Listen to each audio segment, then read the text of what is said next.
thought the second one was at 12 for the faculty center. Oh, it was this one. I'm pretty sure it's the next one. I'm pretty sure. Yeah, no, I had work on Monday, so I did not. But I was going to talk to Nick. He's not coming. He's not coming. Yeah, I don't expect it to ask for a lot. But I also don't. If the next one, if it's next Wednesday and it's at 9:30 again, I'm gonna be able to be there. So, yeah. Yeah, I might be able to. I just have an exam that day at 1. Yeah, I'll play that one by ear. Yeah, for sure. I'm gonna actually take a seat. Where are you sitting? I'm alright. Any seats? Sure.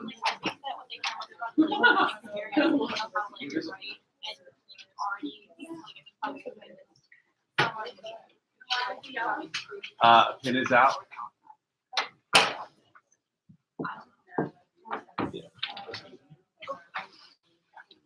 It could be like an old timey book for you.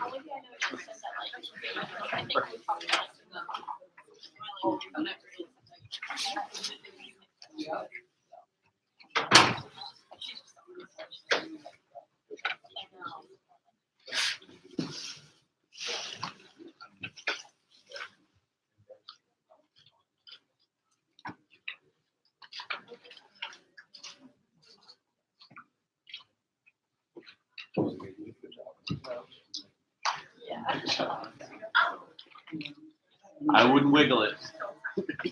It was shifting a little.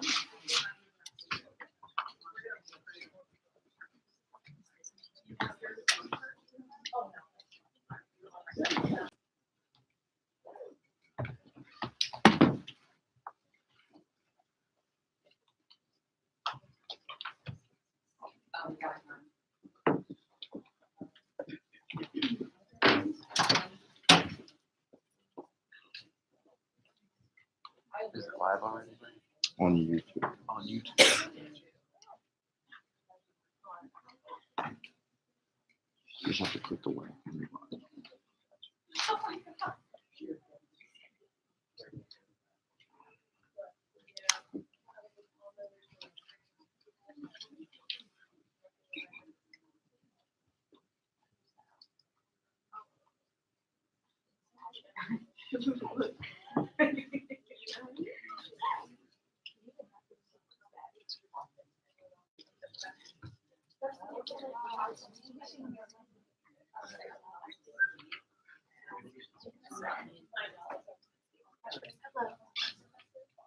You can go to the fashion show. I've never done. Good. I went on Saturday. Really? Yeah. It's there. It's nothing going on there. I have no memory of it now. But Where was it? Trunk. It had the D sharps that were Dance Fever. And but Stephanie's she's still okay. She was like Yeah, I saw that. That's crazy.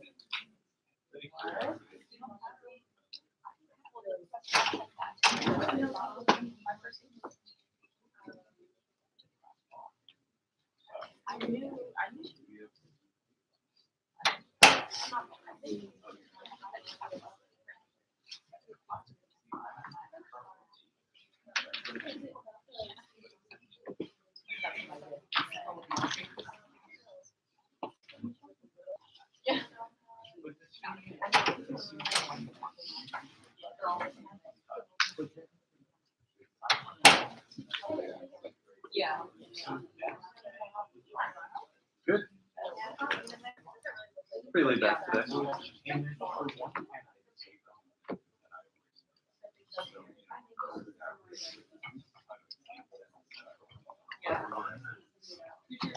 I'm gonna go grab my chargers. That's why I read it. Yeah. Yeah. She's from Stitcher. Yeah. Yeah, I like her a lot.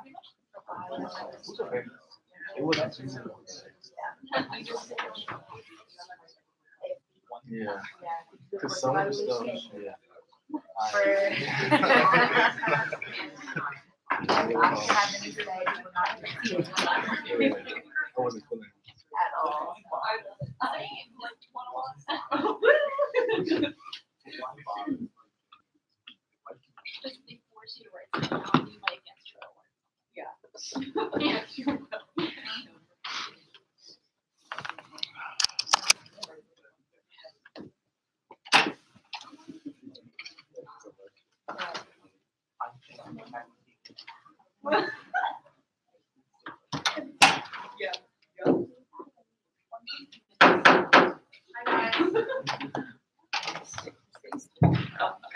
Thanks so much for coming to our December Senate/monthly meeting. It's going to be a big 2-in-1, but we'll try and get you guys out soon because I know everyone's studying for finals and it's really busy.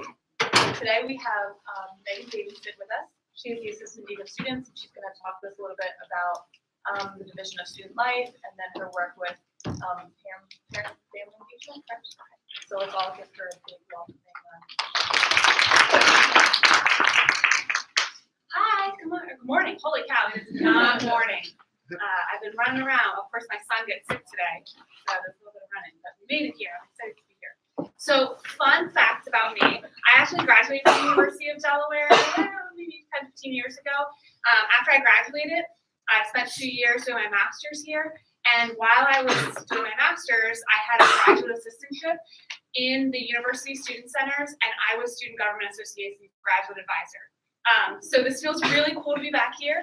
I'm sure you all function way differently than we did back then, but I just deep in my heart is all of you folks and what you do and stuff like that. So thank you very, very much for having me. This was in the days when Alex Keene and I were playing video games on campus. That's a story for another day. Anyway. So yeah, so as I was introduced, my name is Megan Davidson, and I'm an Assistant Dean of Students here at the University of Delaware. Probably many of you already know this, but just to make sure we're all on the same page here. So there is a portion of the University of Delaware called the Division of Student Life, and we support the academic mission of the University of Delaware while supporting, listening, really cultivating the campus climate here, and doing a lot of work in that area. So student government ultimately falls under the Division of Student Life. But I specifically work in the Office of the Dean of Students. And so today we're going to talk specifically about parent and family engagement, which is a new initiative on campus in some sort of coordinated form. So I'm excited to be here to talk about that. So I'm going to talk about a survey. So you all, I heard, just sent out a really awesome survey to students, and there's some fun facts about that relates to my work that I'm really excited about. So we're also going to have a little bit of fun. I'm going to be a little bit nerdy here. I'm sure some of you have worked with Kahoot before, so if you happen to have some sort of device that has access to internet, I'm a little bit nerdy with that. And then I'm going to share with you some of my major takeaways, provide with you some next steps of the work that I've been doing, and then we absolutely want to provide time to have an open forum, because frankly, the reason why I'm here, part of it is to share the work that I've been doing with my colleagues, but I could do that through the review or putting on a Udemy or something like that. The reason why I'm here today is because I really, really, really want and am invested in your opinions and thoughts and how we can make the work. So I really want this to be an open forum. So I've got 45 minutes max, so we're going to try to get through all of this. Okay, so how we got here today. So some of you may recall that Jose Riera is the vice president of the Division of Student Life, and before him was a woman by the name of Dawn Thompson. Dawn Thompson worked with other colleagues on campus and always felt as though we've got orientation that does really great work, kind of acclimating families and students to campus. There's some work over in development to engage families, especially families who are interested in fundraising. And then there's various other folks on campus that work with families and students, whether it's your academic advisors, the deans of your colleges, whether it's residence life and housing. There's tons of folks on here that are working with families, but it's not really a coordinated effort. And so, long story short, when Dawn Thomas decided to retire and Jose was put in interim. Through that functions and that alignment of the stars and the work that we do in the Dean of Students is helping students who are in crisis or having major concerns. And essentially, they needed someone to do that, and they also wanted to kick off this parent and family initiative on campus. So they created a brand new position, which is an assistant dean of students, that does those. And I ended up getting it today. Before this, I worked in the University Student Centers. I was one of Alex Keene's direct colleagues. I was an assistant director there. I oversee programming. So I directly advised the PAB. I worked with the LVP as well as OLA. I oversaw Perkins Live and Travat Now. Me and my team actually created that a few years ago. So that was a really fun initiative. So I've had an opportunity to create other things in other capacities. And essentially, this is what I get to do now, is to create something from scratch and listen to you all and listen to other folks on campus and make something come to fruition, which is really fun. Okay, so that is kind of how we got here today. So I was hired, and so almost at a year mark in this role. So with the new year, it'll be exactly a year. And so the spring semester, I really spent meeting with students, helping students who are in crisis, kind of learning those experiences and connecting with other colleagues on campus that I hadn't in my prior roles. And then speckled a little bit in the spring, but really come summertime is where I wanted to better understand what the potential is, what are we doing on campus, connecting with colleagues to hear how orientation is connecting with families, how residence life is connecting with families, etc. I looked into literature, so there's folks out there who do research on what the benefits are, what the various avenues of parent and family engagement on a college campus. So I took a deep dive, it's yellowish again. A deep dive in that world. And then I also did what's called benchmarking. So I looked at 32 other institutions, these are peer and aspirational institutions, and looked at what they had to compare to what we have specifically for parents and family engagement, called different things. And through all of that, there were a couple of things that were really, really obvious. And so I wanted to kind of just bullet these out here today. So the first thing is that the research says that when students have families who are highly involved and understand the college experience, students, you all, have a deeper engagement, they have deeper learning, increased educational gains, and greater satisfaction. So when your families know what the college experience is all about, you all have better experience. Following that is when you get into like the data, which people today love data. I'm sure you're learning and talking about data all in all your classes.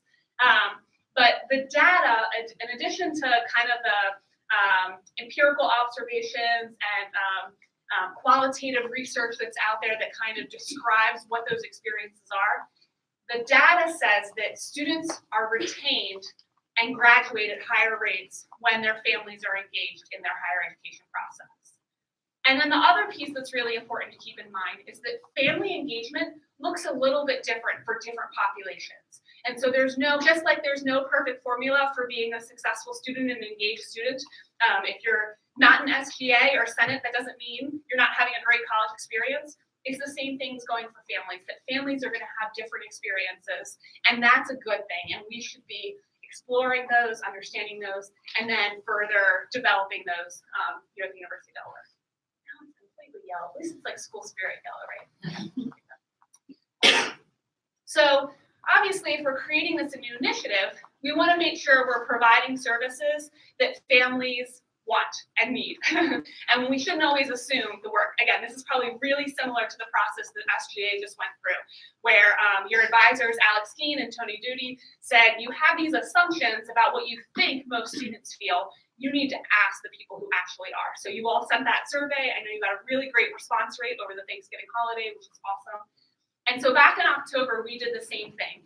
I was very, very nervous. I've sent, again, Perkins Live, I've sent surveys to 5,000 or 6,000 students before, but I sent a survey to 18,000 families, which was really, really nerve-wracking. It had to be perfect, I felt like. So essentially in October, we sent that out, and we ended up getting just over 2,000 families responding. So it's a 12% response rate, so that's not a stellar response rate, but it is considering that there was no incentives. I know you all did some incentives to participate, smaller ones, but still, yeah. So I think that's something for us to consider moving forward is adding those and moving at a higher response rate. But still, 2,000 families is fair number. We felt good about that.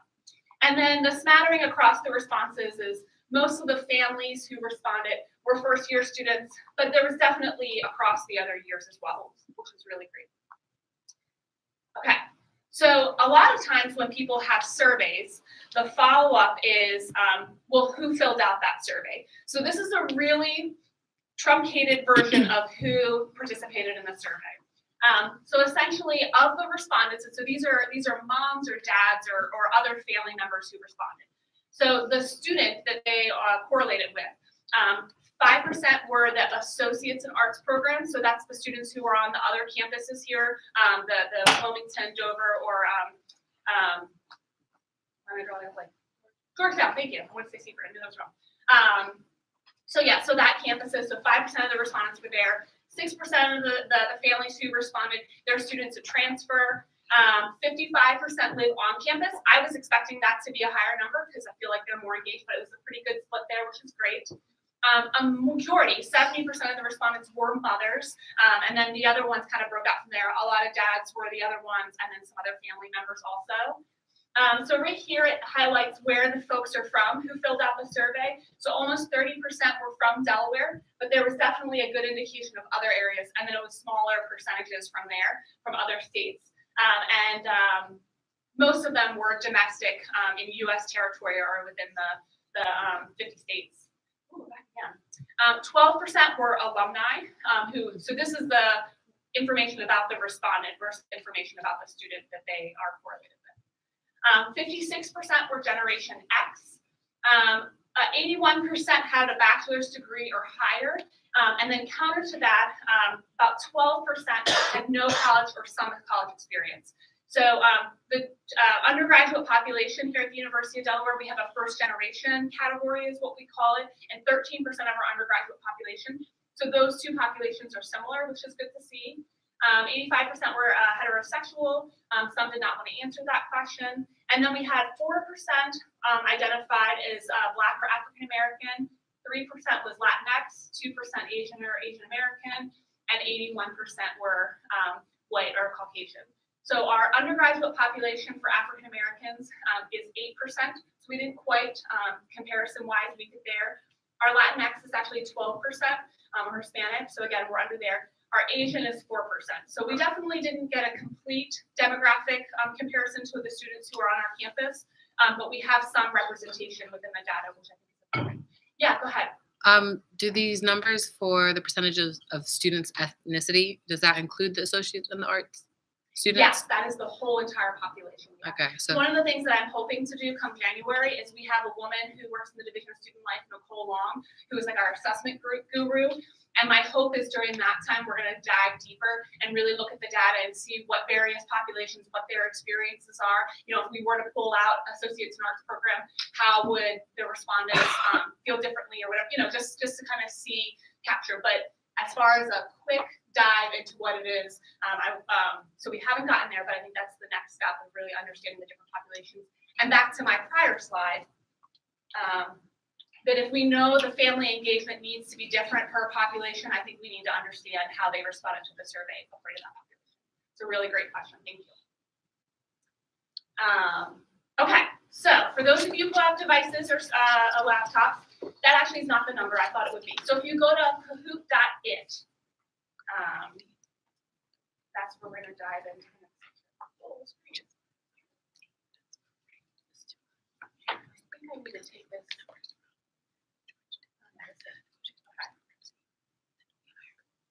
Kahoot.it. Oh yeah, take that.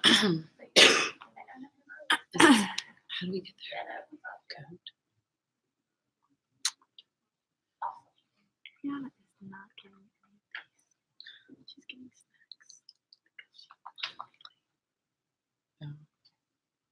How do we do this?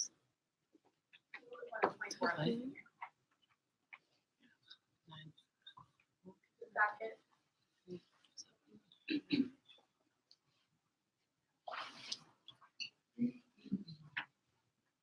Okay, I think that's fair enough.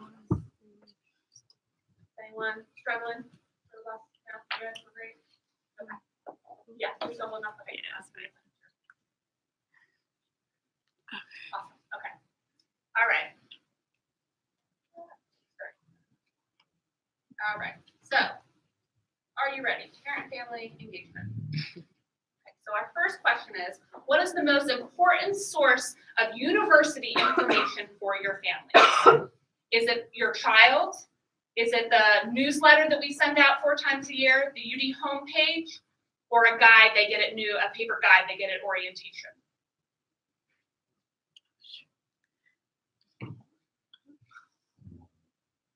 2, 1. So most of you got this correct. So I'm gonna have to explain the other ones because the other ones are a little bit different. So now let's move back to the. So that's perfect. So you all know your families. Oops. Okay. So this is not very legible, but I'll kind of talk you through it. If I move over here, can people still hear me? I'm pretty darn loud. Okay. If you can't, just raise your hand and I can definitely. Okay. So one of the questions on the survey was this right here. Please indicate how important these following resources are to get to learn about the university experience. So we know how to engage. And so all these, more than the 4 responses, because it will only let you put in 4 responses. So I actually picked the top 4, how they did. So your student, the UD homepage, UDaily, the Student Life website. There's a UD Parents Facebook group that is run through development currently. And so I indicated that. Again, the family guide that we give out at orientation, the review newspaper, as well as the email that gets sent out. It's an e-newsletter through like MailChimp kind of sort of. It gets sent out 4 times a year. And then the University of Delaware has a magazine that you start getting when you're an alumni. So I'm sure if anyone follows up that. And essentially, overwhelmingly, families indicated that, yes, the way that they get information about the university is definitely through their students. So talking and communicating with you is really great. And then from there, it kind of goes, the next kind of, I added up the top 3 ones. And so the next one was the newsletter, actually, followed by, UD homepage was the second, the newsletter was 3, and then the guide was number 4.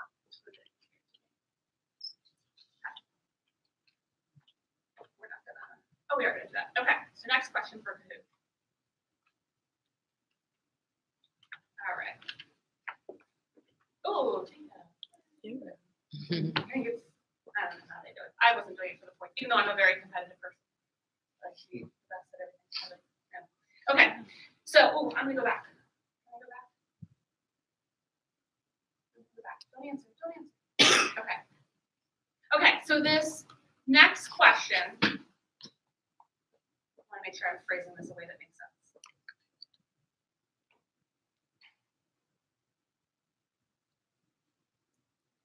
Okay, so the next question. So part of the feedback that I wanted to get here today is that we know what families are saying according to the survey, but I want to know if what they're telling me lines up with what you all think and feel and experience. So this next question is asking about how they feel about the University of Delaware. So I want you to answer this on how you think your family member would answer it. Okay, so a little bit different than the prior one. Does anyone have any questions about that? So you're answering on how you think your family would answer this question. All right, so, no, darn it, is it messing me up?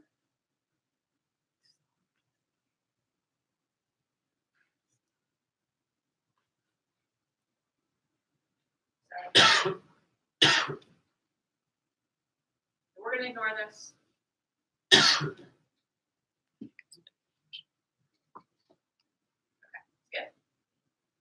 Okay, so here we go. Now we're ready. So do you think your family believes the University of Delaware includes family members in the UD community? Yes, somewhat agree, somewhat disagree, or disagree, period. Do you think your families are included in the UD community? Four, 3. Okay. So most of you say somewhat agree. Great.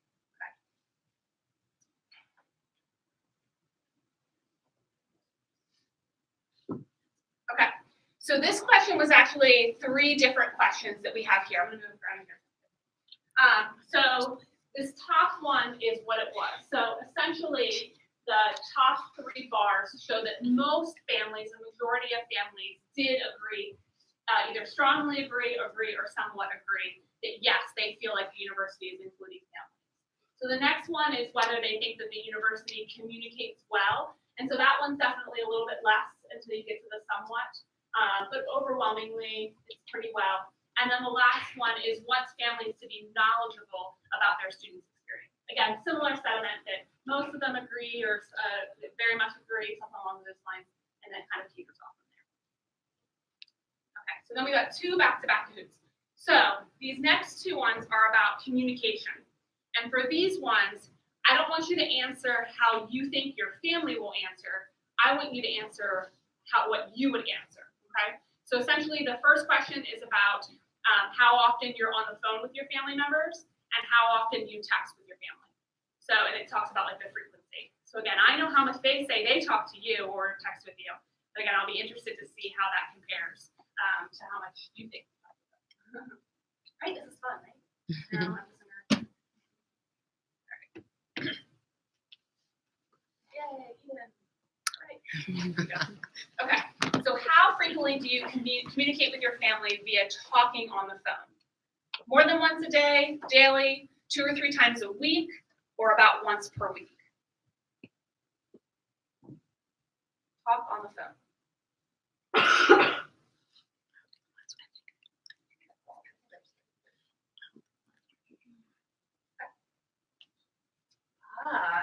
More spread out. Answers. Oh, Okay, so we're gonna move on to the next one. Interesting. Yeah, you have fast fingers up there. 2019. So how frequently do you communicate with your family via text message? Same scaling. More than once a day, daily, 2 or 3 times a week, or about once per week? Oh, damn. All right. So people talk to their families more than once, a lot more via text than on the phone. Cool. That's our end of our Kahoot. I will see you later. Did I win? Mhm. I'm a legend. Yes. Okay. That is 2019. So here's was the response about that. So we Yes, sir. definitely asked more than just about text and phone. So these are all the other ones. So talk about FaceTime, email, Facebook, other social media, postal mail, no, I know that. But essentially, they're saying that, so the blue is, like the lighter blue, is talking via text. And so most of them are actually saying they're texting you only 2 to 3 times per week. But you all are saying you're texting with them pretty much every day, which I think is really interesting. And then again, the second one, the purple one, is talking on the phone. And again, they're only saying that they're talking to you.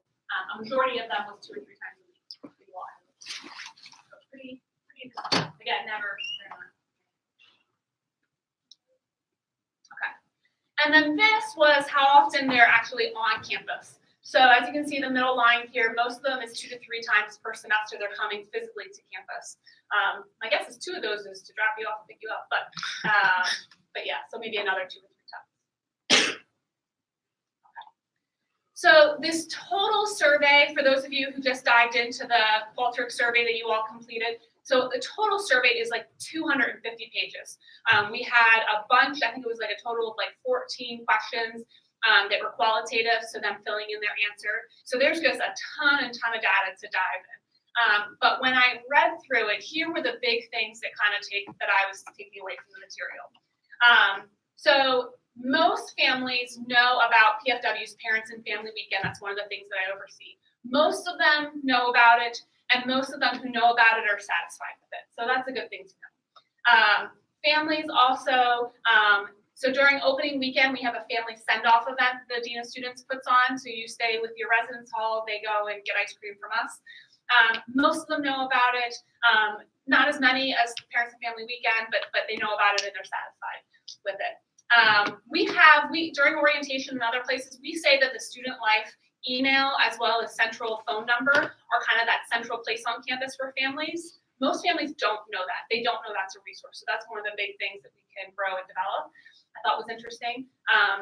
And then most of them know about the e-newsletter and are satisfied. 90% have attended orientation. And then that family guide, that paper family guide, of 62% of them use it. So they talk to you a lot via text or on the phone. That's pretty apparent a few times, a couple times, a lot of times a week. So the other sentiment that I took away is that the answers, the qualitative answers, if your student has had a good experience, they have a positive understanding of the university. The times that they were negatively talking about the university, it's because their student had a trouble here at the university. And that's not rocket science. I think that's, quite obvious in many ways, but it was really clear that there was a direct connection to when the student is doing well, they're happy. The student's not doing well, they're not happy, which makes sense. Overwhelmingly, though, as you can see from the scales that were provided, most families are pretty satisfied with the University of Delaware and feel connected. So these are kind of the series of answers that to me felt like areas of feedback. So communication, information and support about emotional health, mental health, as well as wellness in general. There was a lot of feedback about academic advising and just academics in general, various classes, professors, things like that. Finances was another piece that they were very unhappy with. They wanted more opportunities for students to be connected to internships and career preparedness. And this was given in October. So there was a lot of feedback about housing and air conditioning and things like that. Again, no surprise. But when I was actually presenting this to some leadership within student life, Tony Duty was sharing the survey that you all did. And it's funny because the couple highlights that he had were pretty much the same. Academic advising, connections on there. They had some concerns about parking. I know that was a big thing, parking and busing. But the finances piece, those sort of things, the emotional and wellness piece was also was apparent for you all. So I think it's good that the feedback that you all as students have about the University of Delaware and our family feedback, they're somewhat consistent. I think that's a good thing. I think that means we can come up with a focus to where we need to go and what we need to do. All right. So these are just, I wanted to provide some next steps in the work that I've been doing. The first thing is that we already have a pretty decent parents and family weekend. And so I will continue to work with colleagues across campus to further develop what that looks like. And so it's an opportunity to have a full welcome from the University of Delaware while families are back on campus. So we'll continue to do that. I'm also overseeing a committee to really dive deep into what parent and family engagement can look like.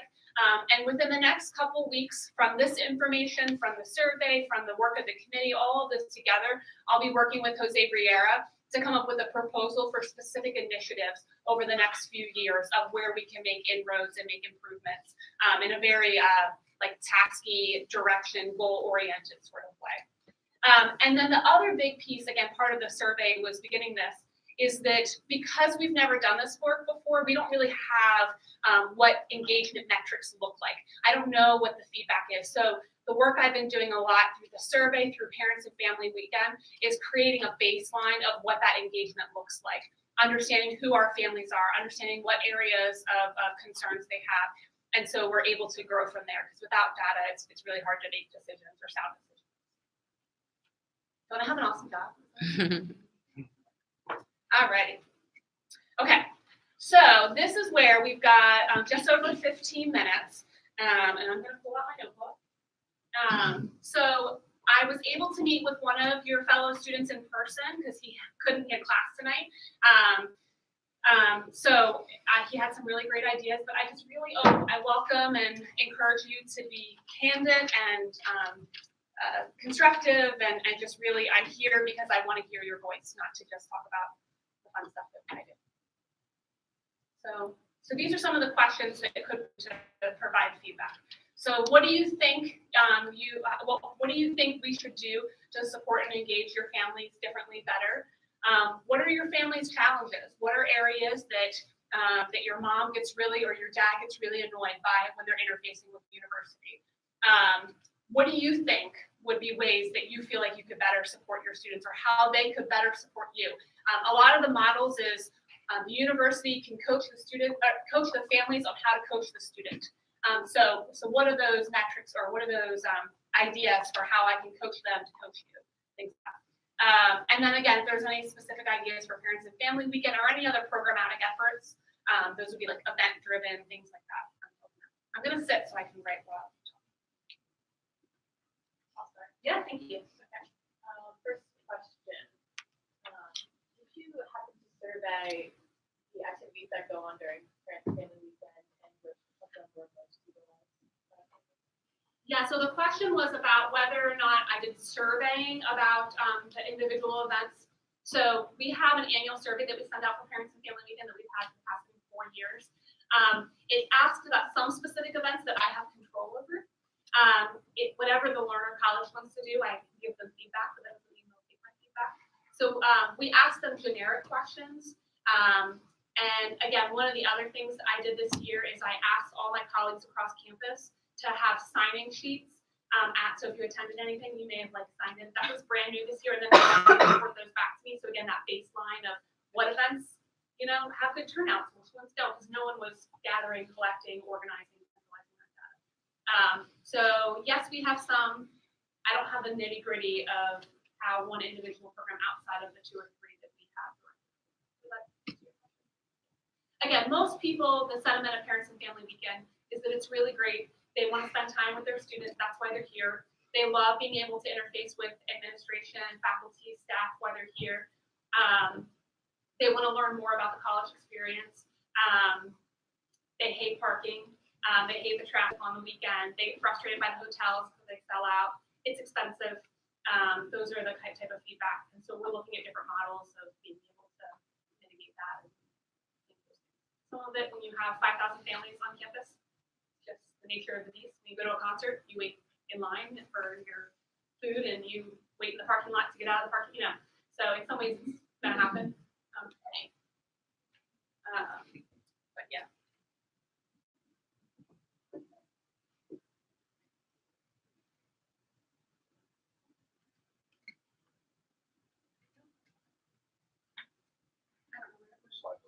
There we go.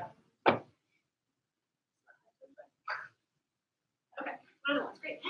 Hi, so my name is Eden, and I'm representing the Black Student Union tonight.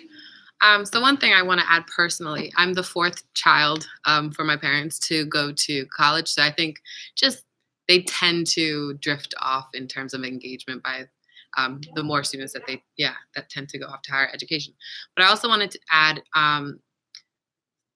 kind of in reference to how the university has tended to get my engagement is through cultural programmings. So mostly through the Center for Black Culture on campus, or others such as OLA and SCAPAB. So my, I think, kind of advice, or I don't know, anything how you might want to take it, is that for students and families who identify as Black or African American, Latinx, etc., have events, programming, and even different support mechanisms that engage their identity, because they might respond in different ways. And that could mean first-gen students as well, international students. I'm not sure what the engagement looks like there in terms of family as well.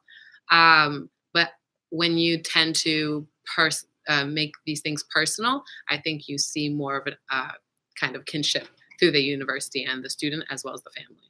Yeah, so I worked with Stephanie Chang this past year. Some of you may be familiar with her. She's the director of student diversity and inclusion in student life. And so we did a lavender reception this year during Parents and Family Weekend. We didn't have a great turnout, and I think what she and I talked about is how we can do some direct marketing and work with student organizations to invite their families or things like that, using other lists. And it's in that specific population, it's a little bit, because I don't know if they're out to their families or not. So that's a little bit more sensitive, and but I will be working with the Center for Black Culture. I know that Cassandra and others are really wanting to lean into the students to see what they think would be the most beneficial way to engage with families during that weekend. So if you have thoughts about individual programs, essentially the Division of Student Life will continue to develop new programs. We've also, again, Stephanie and I had a conversation about a first generation reception or something along those lines. So I think we're going to go in that direction, and hopefully even next year we'll see at least one more program, if not 2. But I think that's great feedback, and it confirms what I think we've been talking about, so that's really great. But having students who would want to be a part of that planning process, I think, is definitely like what we love. So, thank you. You know, I guess one thing I'm always surprised by how many freshmen aren't necessarily aware of the resources that are available to them, even after they go through first year seminar. I assume it's something like information overload. It'd be interesting to see if how well we're communicating to parents both academic and personal wellness resources that are available to their students. It can be easy to imagine how maybe a freshman would be struggling in some type of way and be overlooking some of the resources that their parent might be able to bring up or encourage them to take advantage of, whether it's like University Writing Center or things like counseling. But I tend to see a lack of awareness sometimes. Like, who work on it. I second that. Great. Amen. That's great. I think that. So a lot of other institutions, they have so much communication in that realm, and we just don't really do any of that yet. So to me, that's one of the biggest opportunities for us.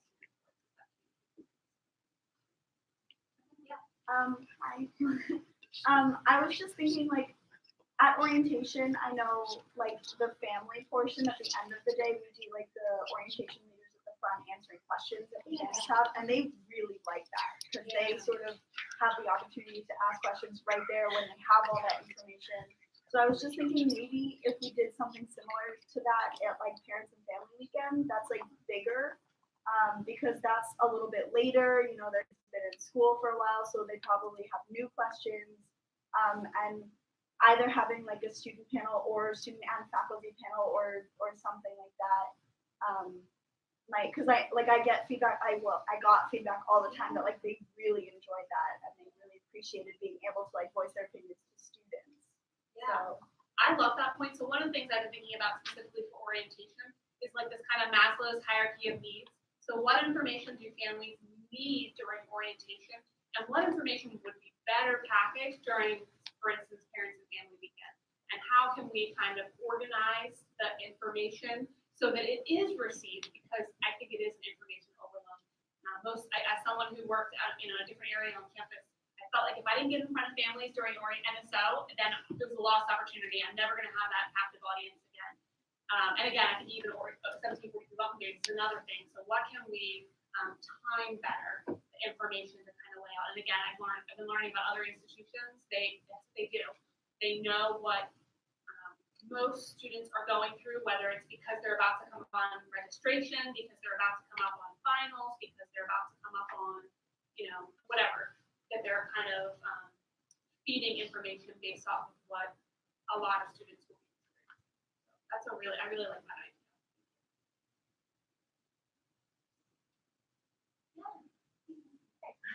I was to kind of put up the communication. I've also noticed like a huge lack of communication on campus, and I consider myself to be like a very attentive student. Like I really keep my eyes open, and I also like work as a photographer and videographer. So I found a lot of events by covering them. That's like a really just like I'm just lucky I have that, and I still feel like I miss a lot. And to get my information, I feel like I read it daily. I read the review, I look at a bunch of social media, and I feel like I have to get my information from all these different sources, which takes so much time. So I almost wonder if there's just like one place where we could get all our information. And I just see the growing trend of like media and content as being such a great way, personally, like I'm a journalism learner, so I just see that's a great way to promote events and things that are going on and make people aware. So I almost wonder if that's the biggest cow.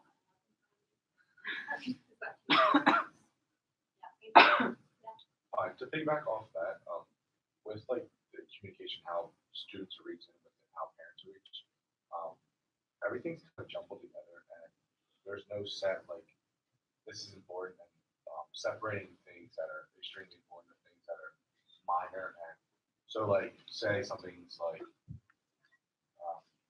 I don't know, something that. So, for example, there's the U Daily. You get some of your information, but that's only if you sign up for it. So students aren't usually signed up for it that aren't involved. And coming from U Daily doesn't seem as, I guess, like a respectful as it came from like a respectful source or separated sources. So I don't know how you would tackle that, but like getting different angles and ways of doing stuff.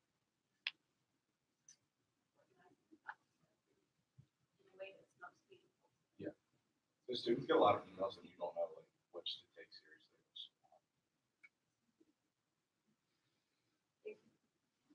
Hello. Do you have involvement with graduation? No. Okay. Okay. Because I was going to say, just like looking into the questions, I am a sophomore, so this does not affect me as of right now. But I know that in regards to support and engagement for families, a lot of people have an issue with the minimal amount of tickets that they're receiving for family. But I didn't know that as a result, do more to show support and engagement for families as kind of like a substitution for the fact that people with bigger families will not be able to let a lot of family members into graduation.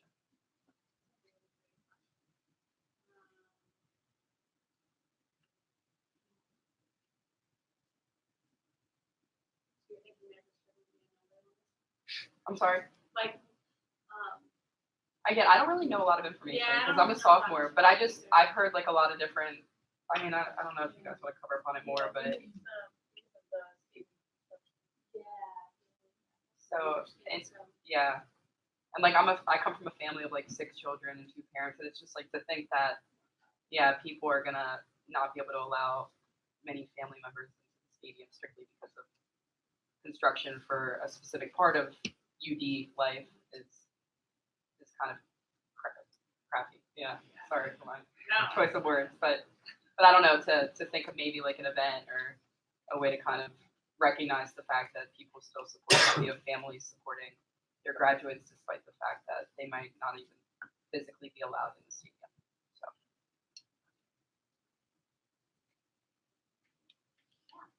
Okay, so this kind of goes off of what people have been saying already, but so I'm the second child in my family to go to college. My parents came here in their like 20s.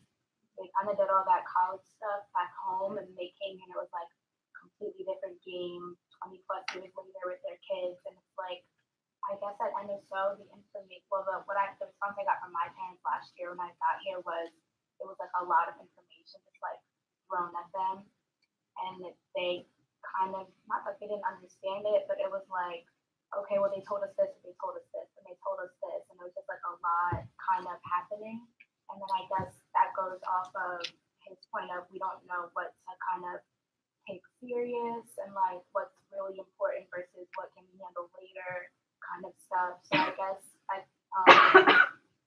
to like address the what should be like discussed at NSO versus parents and family weekend, maybe like the super important get it done right away should be discussed at NSO, and then like the kind of backup stuff like filler stuff, supplement, whatever would be discussed at parents and family weekend. Like their kids are kind of immersed in the community and they're like, okay, I kind of starting to get a little bit. I can better help my parents figure out what's going on too, because when I got here, it was like my parents were getting a lot of information and I was also getting a lot of information with the change of everything going on. And then they're like looking at me like, well, what is this? And I'm like, well, I don't know, because they just told me a lot of stuff too. So like, I guess that would kind of go to Eden's point of target specific demographics, I guess, which I kind of see happening with the Delaware First Initiative, but I like.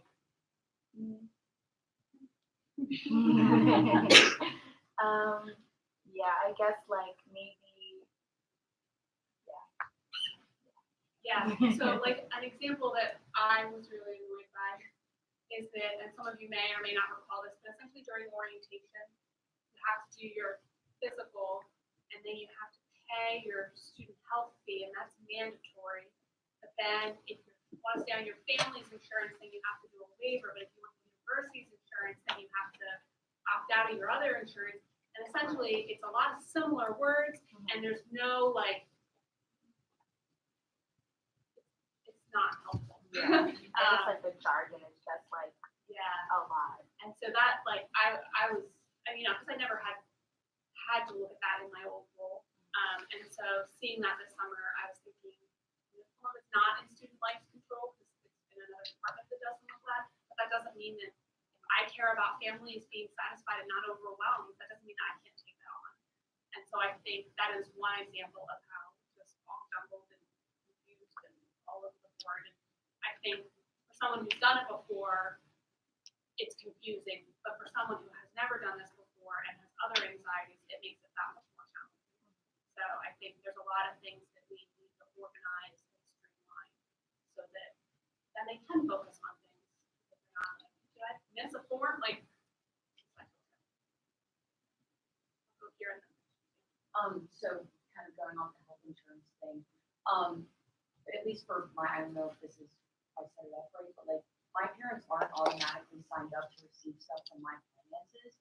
So like when something like, I have a lot of financial aid, and when something happens with that, I find out, and then I have to try and like understand what's going on, and then send it to my parents. And like, they're the people who have like all the bank stuff, so they're the ones who should be getting it. But like, I'm getting it, trying to figure it out. I don't know if you have control over this or anything, but like, if in terms of finances and like financial aid office, that would like parents getting stuff immediately, being able to like help out with that. Again, this is where it's really confusing. It's my understanding that a student can go in and change it over so that their family gets all of that and you don't get any of it. But if you don't know that or your family doesn't know it, or again, it's jumbled up in all this other stuff, how the heck? Yeah, and I just don't understand why your family wouldn't automatically be signed up for it. Because it's not everyone's situation.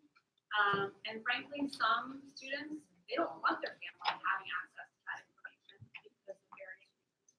So, what I say to students, and this pertains to anything that we do in the data student office, what I say to them all the time is we are student driven. So if you want to take a medical leave, or you do not want to take a medical leave, but your mom is telling you to take a medical leave, I don't care what your mom says. I care what you say.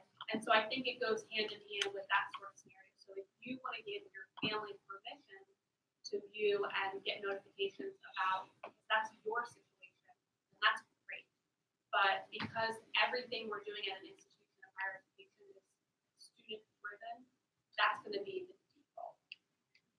Again, that doesn't mean we can't better communicate with students and families how they activate their families when that's appropriate. A lot of students have complicated situations that they wouldn't want that to happen. But I think that's a really great family.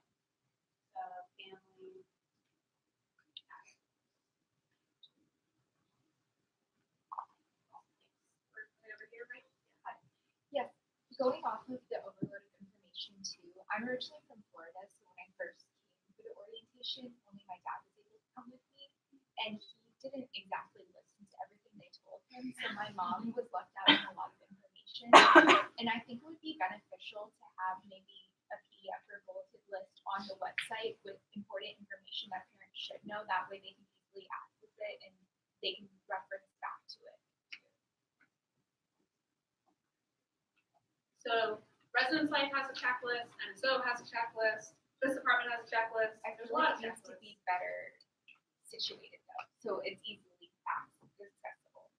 A lot of partners for me to work with, but that I think I'm already over my time. I think it's a one more hand. Yeah, there's one of the groups. They're gonna do two more too. Yeah, so the next slide that's not up there is my email, and I think in the minutes is my email as well. So again, I sat down with an orientation / PHA / RA yesterday to hear it. Take two more and then we'll. Okay.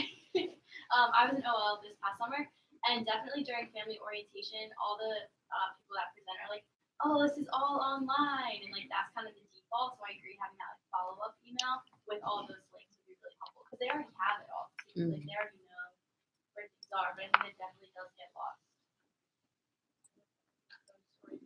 Yeah, and I don't know if they do that already in the office. Okay, so I feel like that would be helpful. Just like here are all those websites that was referenced throughout the day. You can find it right now.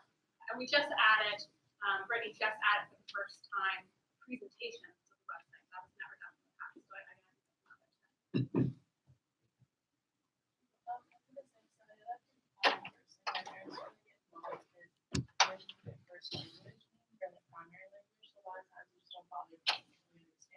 Hmm. I was gonna say it's probably really cool. I don't know how we figure out a way to like fill out the newsletters that could be sent out on the website, so there could be like different versions of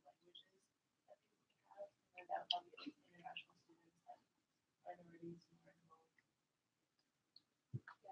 So what's nice about starting from behind is that you can start from scratch and catch up.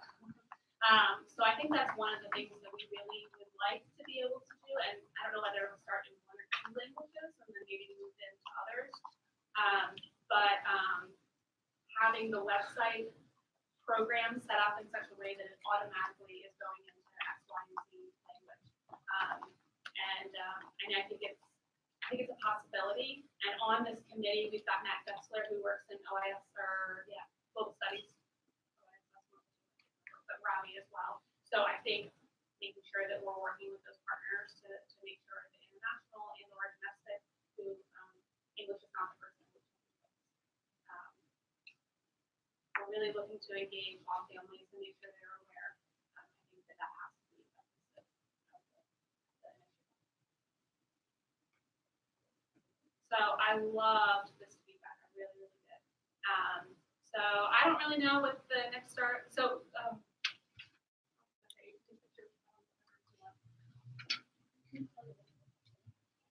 Claudia will send it out to you, so don't. yeah. Yeah. So I would love to sit down with any of you. If it can't be in the next couple of weeks, because I know you've got your exams and stuff like that, we can chat on the phone, or we can meet in January or come spring or anything like that.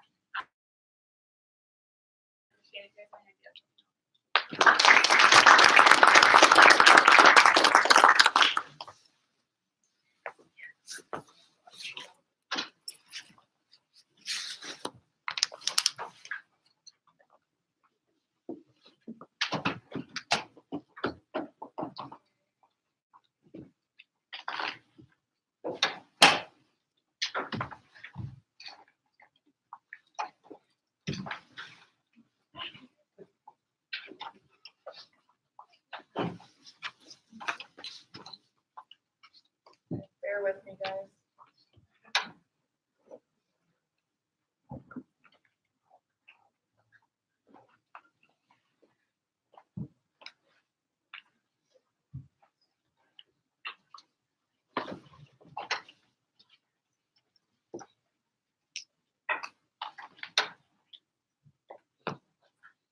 All right, well, my computer died, so we're just going to go from memory, which is unfortunate, but that's okay. So, as some of you may notice, Kevin is not here tonight, and that is because he has a unique opportunity to sit down with President Asanas tonight, as well as Graduate Student Government President, and I think the director of the Counseling Center. So he is going to send out, or rather, Claudia is going to send out his presidential update later today, as well as our report from the executive committee meeting that we had last Monday.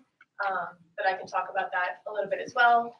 We essentially just expressed our concerns about overcrowding and lack of resources here on campus. And the administration was actually really receptive, so we were happy with the outcome. And this is going to be something that's going to be reoccurring, so we're going to try and keep up that constant communication. One highlight that I think you guys will be excited about was President Asanas actually mentioned that there's some things that we can tackle right away. He mentioned moving books around the library, kind of make room for more study spaces. So that's exciting. Maybe we can see that next semester. I think next we're going to have an update from our governmental senators. So if Megan or Sharon would like to come up.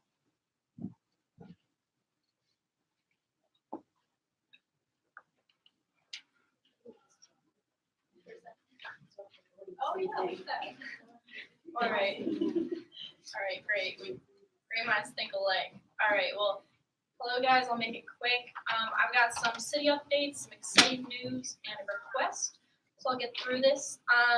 The parking validation program downtown has been changed. You may be familiar, you go to a restaurant now, you ask for a validation voucher, you don't have to pay for your parking. No big changes are happening, but the city has stopped subsidizing the program and made some administrative changes to enforce discipline on the businesses. And they've invalidated all vouchers issued to date. This will only affect you if you happen to be one of those horrible abusers of those programs. They claim all students are, and if so, clear out your center consoles. for your board's validations because they won't help you in 2019. Well, they're still good through the end of the year. The new program starts January 1. Yeah. And finally, for city business, I did want to bring up that the city has been doing some operations on downtown establishments, making sure that all places are in accordance with their special use permit on the serving of alcohol. Seasons Pizza has voluntarily relinquished their permit due to 2 violations, and this council will vote on December 10th to suspend Cafe Gelato.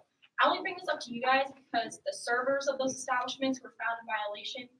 Criminal charges were brought against them personally. Occasionally those servers can be students, so if you or your friends work on downtown establishments, I am under the impression that those operations will be ongoing throughout the holiday season.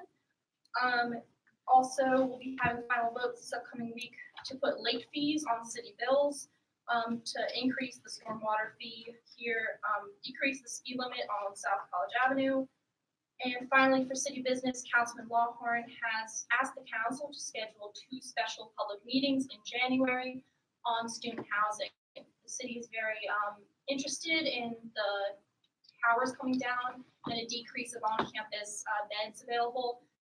They're very interested in how the increase of off-student campus populations affect the affordability and quality of life in their resident communities. I have some opinions about them scheduling a public meeting on student housing in January without students, but I will definitely get that info out regardless if anyone is around or interested. And then finally, the exciting news and my request are both related to the Newark partnership. As I mentioned before, as a new 501c3, a lot of buzzwords in this mission statement. Essentially, every institution and organization within the city limits, from Gore to Drain to the city to university, are all involved in this new organization that will do events and community initiatives to improve Newark City's future. We've been very fortunate. My exciting news is that the most recent version of the bylaws has a spot on the board of directors for a student, as designated by the university undergraduate student government. I was very, very grateful to the mayor and university staff for being the chairs of this initiative to be receptive to my request, as past bylaws have not included that provision, and there was some pushback from other community members on this measure. And as I'm grateful for their support, I hope I can deliver on one of their requests to put a student on every working group. And so essentially the working groups are, there's one on economic enhancement, there's one on nonprofit profits in the city, and one on civic engagement. Essentially, I can attend all the meetings myself. I would like to not to. So 1 or 2 other students who have an interest in the management of 501c3s or business experience, I'll definitely give my info for them to send out. Hopefully you'll reach out if you're interested. I can give you some more info. It's really a networking opportunity for you and an opportunity for you to have an impact on the community around you. And I'll be reaching out to some other student groups as well for student engagement. And that is what I have. So thank you. I just have a few more points. Most of mine are echoing Megan, but also if you go to the municipal building, they're having a food drive until December 21st and a toy drive through Toys for Tots until the 14th. I know it's a little bit of short notice, but you find yourself over there with an extra Care Bear, drop it off.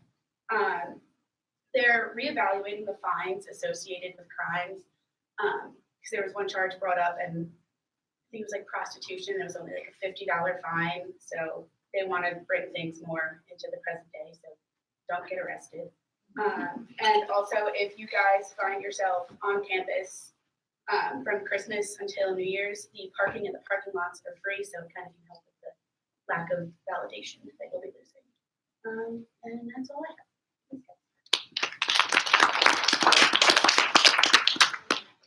Thanks, guys. That's really exciting about parking. I'm really excited for that. Okay, now we're going to hear from Nick about what's going on in the world of faculty incentives.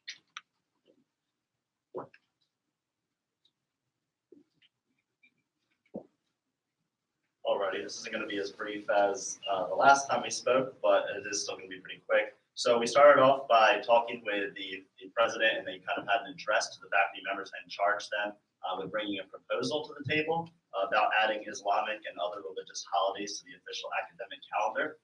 At this point, it's only Christian and Jewish holidays. So they basically charged the faculty member to bring that to the table. so it could be discussed and voted on. Then we heard from Provost Morgan. She highlighted mental health resources to the professors and how they could be of assistance during finals week. And then she also spoke to the library closure in the basement due to the flooding that took place. I believe there was a UDaily release on that if you want more information. Speaking to the resolutions, there were a couple that don't really concern students, mostly about faculty and tenure and promotion. But those that do concern students, one has to do with CLEP, which is the college level examination program, often utilized by our veterans and other members of the military. They are making it so that more of their credits will be transferable and accepted at the University of Delaware, continuing our trend of being a veteran-friendly campus. As well as the decision to extend the graduate college establishment until our next Senate in February. So originally we were supposed to vote on that before the new year, but we've decided to push that back as a faculty senate due to the fact that the bylaws are not completed and that faculty members have not had the ability to read over them. So that vote will come hopefully February 11th, I believe, but if not, it could potentially be pushed back into March. Other than that, the big news, which has to do with student government, is that we did bring to the floor, Corinne and I, the Student Death Notification and Assistance Act that was passed at our last Senate. It seemed to have good, I would guess, traction. People seem to be interested in it. And Chris Williams, president of the Faculty Senate, actually commended us for being the first student government body to bring a proposal in the last 7 years. 2011 was the last one we brought to the Faculty Senate, which passed, and that was the ban on smoking on campus. Other than that, look forward to that in the future, and hopefully I'll have good news in the new year about that proposal's passage. Are there any questions about Faculty Senate or anything I mentioned today? All right, Corinne, do you have anything? You just said Islamic holidays, but did you mean like holidays of all minorities? Yeah, so the initial one that was brought up at our previous Faculty Senate in November, somebody questioned specifically Islamic holidays because they had students reaching out to them and saying that they would, not be attending, and they felt that it was, at first the students felt like they maybe wouldn't be excused because it wasn't on the official academic calendar, and then that opened up a discussion for potential other religious holidays as well. At this moment, there's no proposals in the works. The discussion's been put onto the floor of the Faculty Senate, and they've charged a member with bringing together a proposal. So we'll see where that goes in the future. Any other questions? Did you have anything to add? So I was just a question. That's not to say that if you email your teacher about a holiday that you're celebrating, they won't excuse you. It's just that there's no explicit language in the faculty handbook for every single holiday at the moment. That clarification, currently, if you go into the academic calendar, there's a link which then leads to a list of all the other excused holidays. For clarification purposes, some members wanted to bring that onto the official academic calendar. I don't know, this was last year, but I looked lots of people. So I was able to like celebrate the holidays with my family my freshman year. Two of my 4 teachers wouldn't like that wasn't on the official. Okay. So I didn't really fight it, I was like, all right, whatever. Yeah. So I wasn't like they didn't excuse it. So I don't know if it still applies today. If you'd like, you can send an email to Corinne and I, and then when we discuss that in the future in Faculty Senate, we can see about making sure that everything's fully out. Any other questions? Thanks, guys.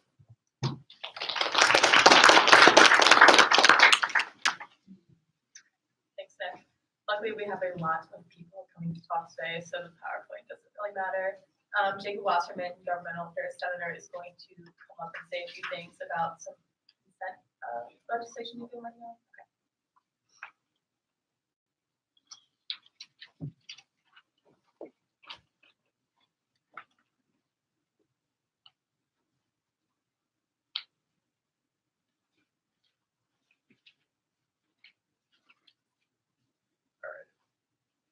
All right, so Kevin and I, Kevin originally pitched this idea, and it's something that I had independently talked about that I'm also very interested in, and I know other people are too, is pushing to, advocate for legislation at the Delaware legislature. Currently, what we're focusing on is consent legislation, like Corinne mentioned.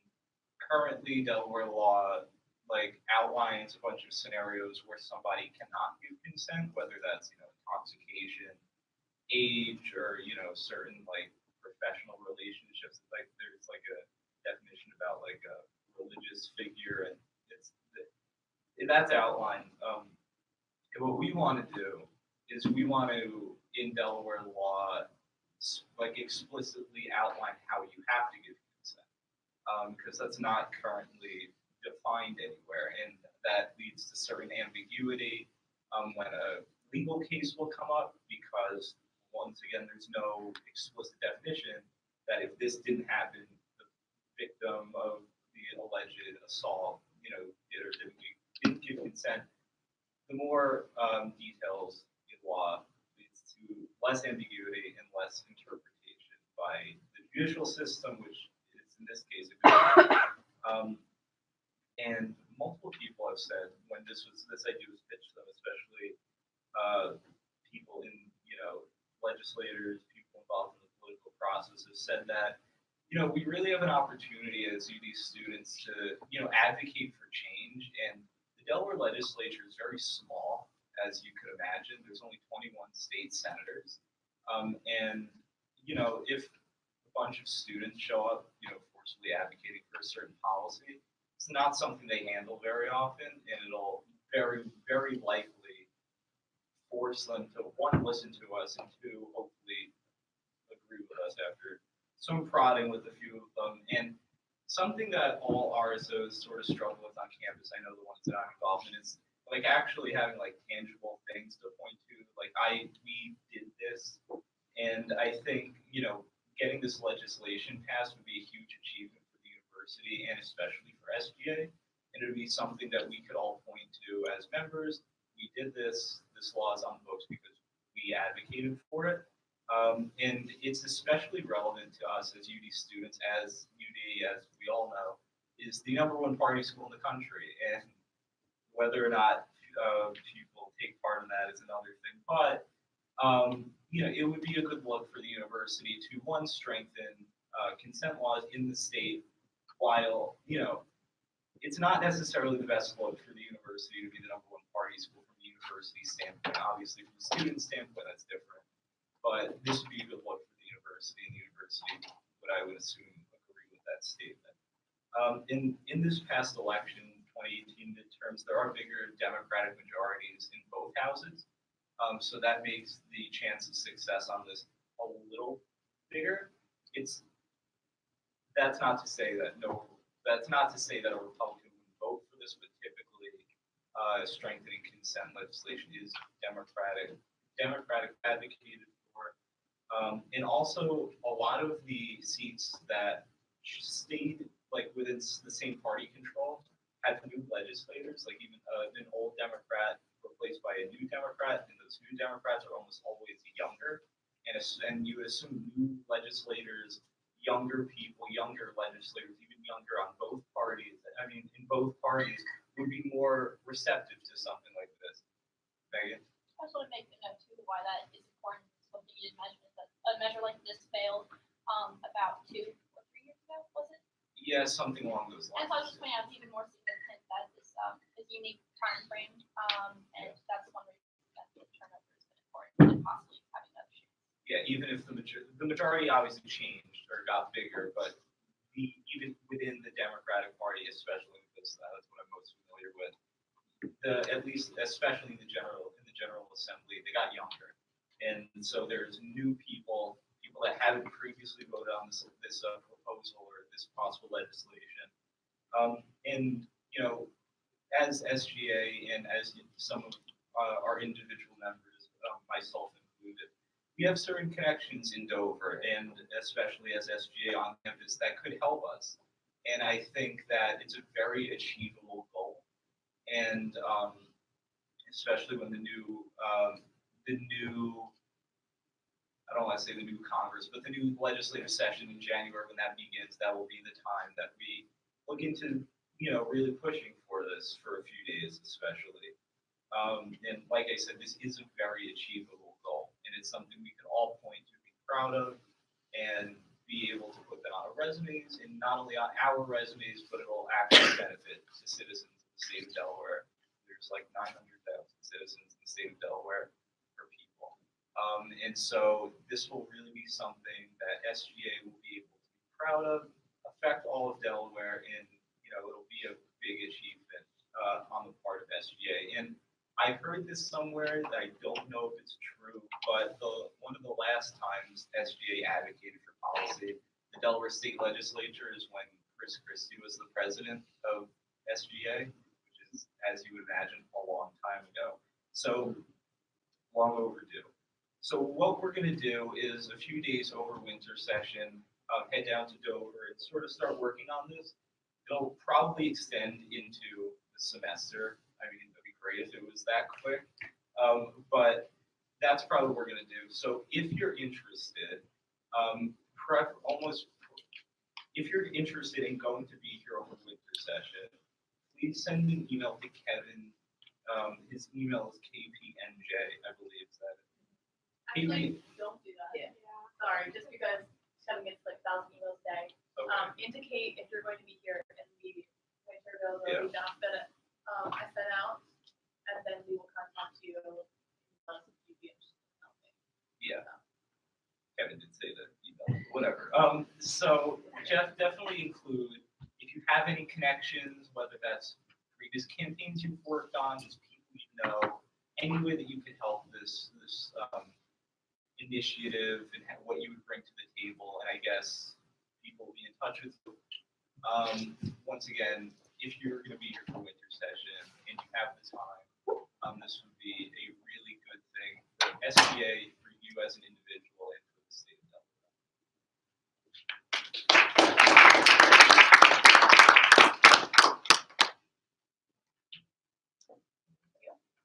Yeah, that's huge. The cabinet was talking about this at our weekly meeting this Monday. It's funny because so much goes on behind the scenes. I'm sure you guys do a lot of groundwork and research, and you don't necessarily get credit for it, I guess. So this and the faculty senate resolution that we propose would be really great for SGA to have under its belt this semester or this year. Okay, I think Brennan's going to come up and say just a few things. All right. I promise. So I know we're all trying to get out of here. I know I have like a 15-page paper I got to write, so I'm going to keep this really short and sweet. First and foremost, congratulations, everybody. We made it to the end of the semester, so let's get a nice round of applause. First on my list, I want to ask who's going abroad over the winter. Awesome. So if you guys could shoot an email to me, my email is just weber@udel.edu. What I want to do, I want to do some like fun where everybody who's in SGA that's abroad, it's kind of like SGA abroad or something catchy. I still haven't figured out what the slogan's gonna be. And so I'm still working on that. So if we could, work together and take some cool pictures on like Mount Everest or something like that, wherever you guys are going, that would be definitely sick. So reach out to me about that. And like Corinne said, everybody who is going to be here over the winter, I myself proudly will be in Newark all over winter because I have to work for the school. So fill out that Google Doc, and we're going to be doing student government stuff, like policy work and stuff like that as well over the winter break. So go ahead and fill that out. And also, I already reached out to all of my PR people. But next semester, I want to try and do a lot more events, like outreach events. I feel like, this semester we did a lot of like really positive stuff behind the scenes. We went to board of trustee meetings, we met with the president, faculty and stuff like that. We did like a lot of like really cool stuff if you're into that, but I want to do like really, really cool stuff. Just like, hanging out, being friends, on the green or something like that. Ice cream socials, give a scoop, get a scoop, but somewhere incorporate dogs along the line. So any idea, I'm there for it. So if you guys could just fill out, I have a Google, or Claudia already made a Google Doc, and that's been shared with my PR people. So I'm just going to go ahead and open that up to everybody.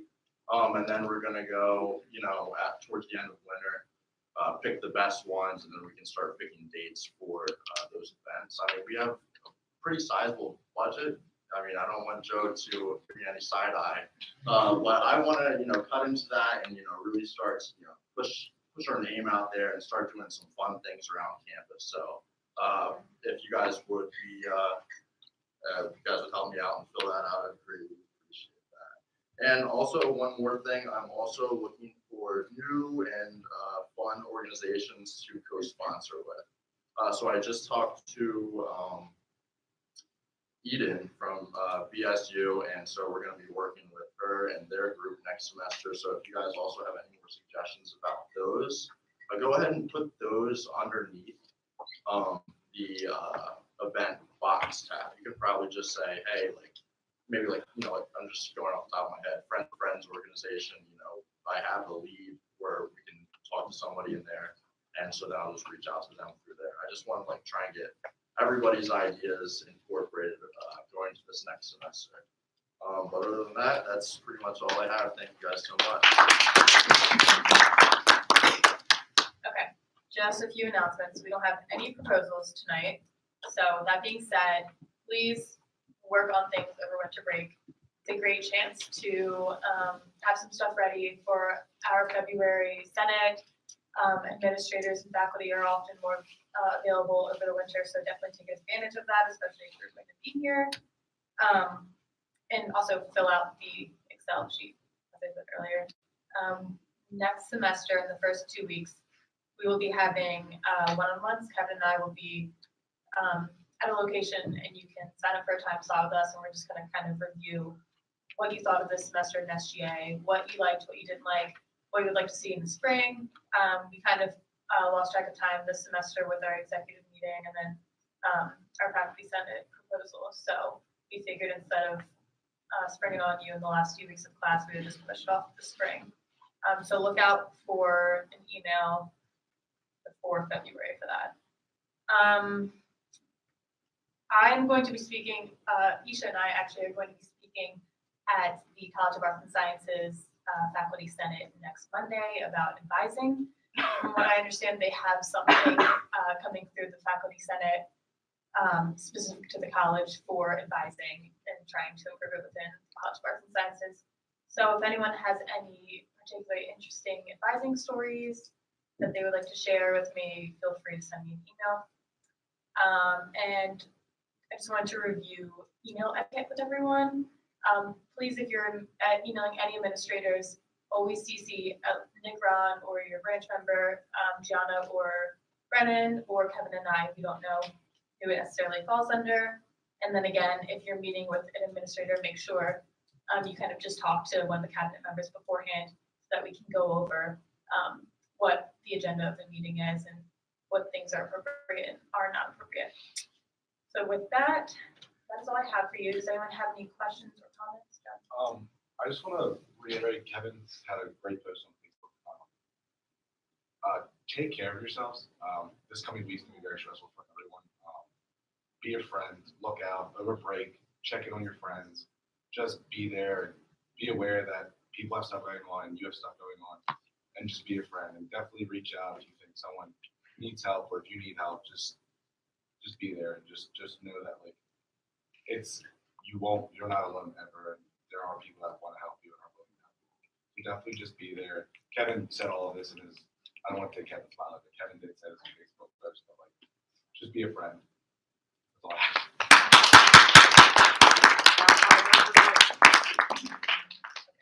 Anything else? Hey guys, this is pretty random. I know I'm like kind of a stranger here. Missed this semester, I've been pretty sick, but I represent an organization called mapyourvoice.org, and I know Megan knows pretty well. I'm sure everybody knows Megan. But it's a company incorporated in California that I've been interning with since June that's trying to tackle the problems of sexual assault. And so if you're a part of like a RSO or whatever, or if you're just interested in like advocating for victims to have a voice, whether it's anonymous or not, like this is a really great platform. It's free. We actually just submitted a grant on December 1st. So I've just been trying to spread the word as much as possible, trying to get people involved. So yeah, if you want to talk to me, I'll give you the contact information of the founder or the president. So you could possibly become like an ambassador to the organization. We were working on a partnership with the Biden Foundation, but that's a little bit more difficult than I hoped.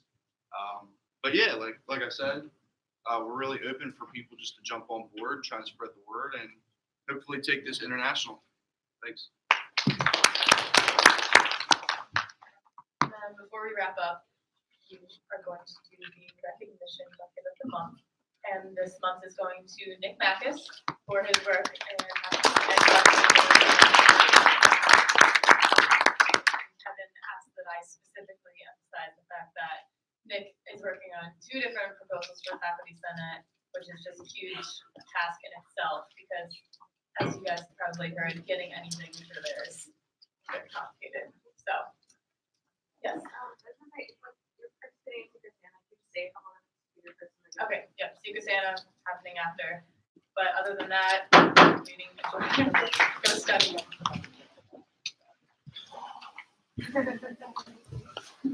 My wife hates my loud clap. I didn't mean to. I was taking pictures and you were talking and it was my son.